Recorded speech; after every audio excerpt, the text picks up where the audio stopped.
When people ask me why is piano so frustrating to learn, I tell them it often gets frustrating when you don't make the progress you want. And that's often because you haven't learnt what skills you need to work on and develop to get better, but also understanding why those skills help and how to learn them. Beginners often don't realise how even just one aspect of your musicianship can have a massive impact on your playing and ability in the long run. In this video, I've got 6 tips to help you be a better pianist and musician and get past some of those frustrations. You may not even realise some of these are causing the issues, and numbers 5 and 6 in particular will help you learn almost anything much better. Let me know in the comments which number you think you might need to work on the most, and also what is it about learning piano that causes you the most frustration.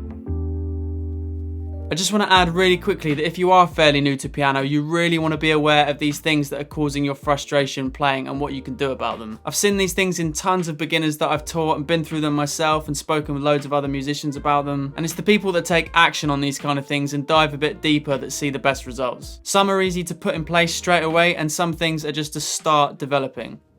Now, this probably feels like one of the most obvious frustrations because it can stop you from playing something properly or making it sound good. Obviously, beginners need to focus on the basics a lot, but treat it as an ongoing process, something that you refine over time and build up experience of, taking real notice and learning from what works and what doesn't. Basically, sometimes people don't pay enough attention to it and it holds them back. Research things, watch what more experienced players do, or really listen to your teacher's advice and actually apply it on things like finger blocks, hand position, how you're sitting, how you're moving around and moving your arms, all that kind of stuff. Gaining control over your fingers takes a lot of training. The best thing you can do is to take the time to get the methods right for each new skill that you're working on. That way you build up the right kind of muscle memory, and that's when things start to feel a lot more natural, fluid, and less frustrating. Often, really small adjustments in things like hand position can make a massive difference in how well you can play something. But the thing I find helps loads is keeping everything relaxed. Sit up straight and engage your bigger muscles and your shoulders and everything to help you hold your arms above the keys, and allow your wrists to float over the top of the keys a bit more. Don't let your weight drop into the keys or dig it in or tense your hand too much. When you completely relax your hand in between one position and the next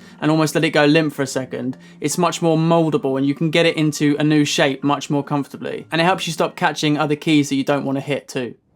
This one can cause a lot of annoyance when you're practicing and you just can't fit your hands together. It could be the rhythm, or it could be the kind of movement your hand has to make. It's again a lot about experience, so it does get better, because if you learn a new piece that even sounds completely different from another one you did, if it has the same kind of hand movement or rhythm, it's going to feel much easier and less frustrating this time around. The main thing is to learn how to practice new patterns and fit them together effectively.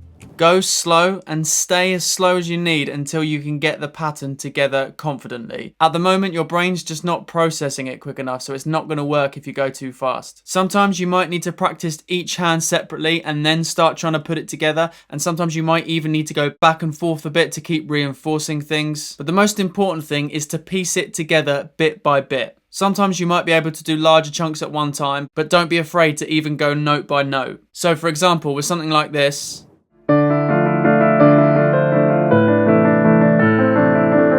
so I could start off just by going hands together, right?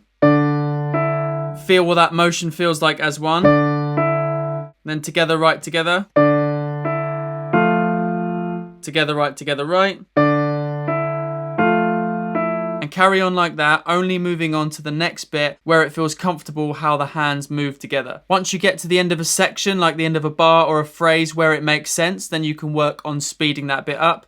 Do it for the next bit, then gradually stitch things together. And if you come back to it the next day and it feels a bit off, break it down and build it back up again. If you're reading, look closely at the pattern to make sure you can see what lines up with what. And even if you're not reading, you should still try and count and understand the rhythm and know where the music would fit in on a grid. But everyone needs to listen closely to and feel the rhythm and how it sounds as one when the hands are put together. What's hitting the beat, what's dancing around the beat, and put some body movement into your playing as well, tapping your foot or moving your shoulders to help you lock into the overall rhythm. That's the quick version of that anyway. I'm going to do more on hand independence in other videos.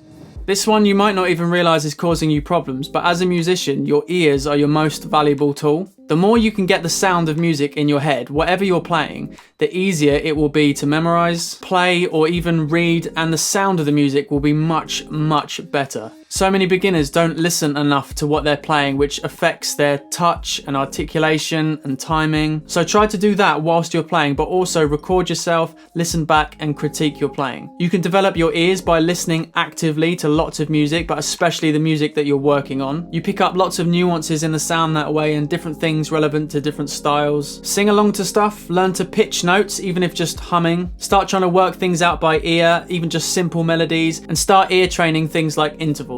Even when you're playing a set thing you've learnt, so not playing by ear, your ears can still guide you, helping you remember what comes next or how to make it sound good. Sometimes I like to listen as though it's someone else playing and let my mind focus on the sound of the music and what I would expect to hear.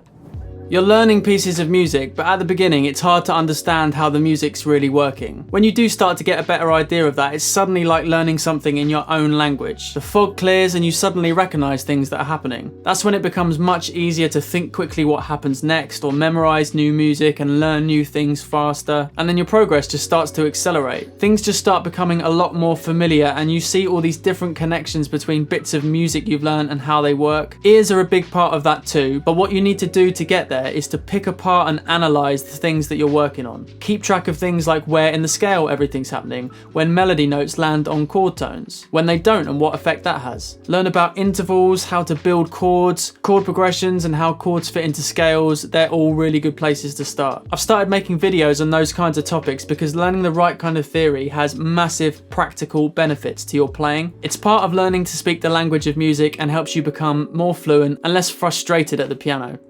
So thinking of learning music like a language, it's frustrating at the moment because you're just not fluent yet. It's hard to think of the words, what order they go in, what common phrases you should be using. There's sounds you might not be used to making, like rolling your R's. Your accent's not quite right yet either, so it sounds a bit weird. When you see someone playing effortlessly, it really does boil down to experience. Now obviously that's a bit of a cop-out answer and it takes time, but it's true. What you have to do to get there though is learn to enjoy the ride and make it as smooth as possible. The best thing you can do is learn to learn well and be a good student. You have to be patient with it on a large scale with your overall progress, but also on a small scale when you're maybe just learning one particular section of something. It's really hard to see the light at the end of the tunnel as a beginner, and this causes major frustration. But when you've learned enough new things, you gain a confidence that when you're practicing in the correct ways, you will get the result. You just have to wait for it to click, and sometimes that might be 10 minutes, an hour, a week, a month. It can be repetitive and feel like you're not getting anywhere,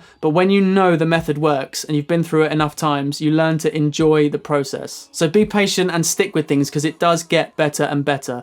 Number 6 also helps things speed along too. The more and more you play, the more familiar you get with the keyboard. Learn your scales and chords and inversions, that kind of thing, to help recognize shapes quicker. All of that just helps your hands fall into place more confidently. Playing gets easier and less frustrating. It just takes time to earn the payoffs. There's loads of things you can do to get there quicker, but there isn't any overnight success. There's a lot to learn with piano, but with time you start seeing the connections between everything, with the theory side, the technical side, and the ear training side of things. There's a big picture to see. You just have to wait a while until you're high enough to see it, and that's when things start becoming more fluent and less frustrating.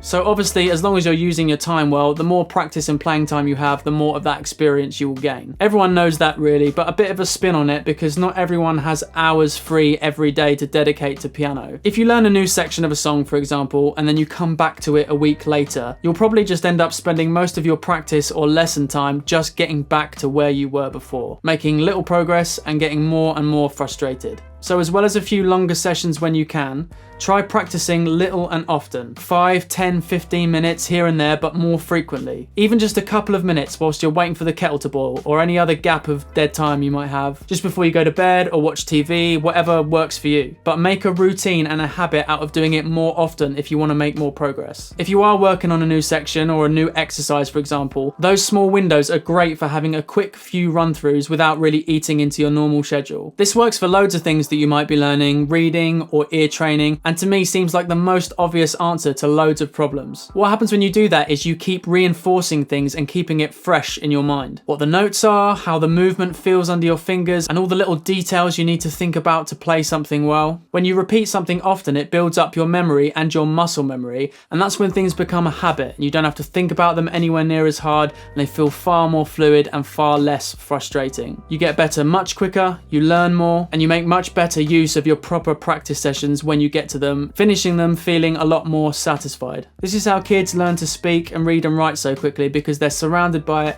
and they do it every day. For a great way to learn any new chord type on the piano and see the shapes quickly and easily, click here. Please give the video a like if you found it helpful, and subscribe for more content that's going to help you develop your piano playing. Thanks for watching.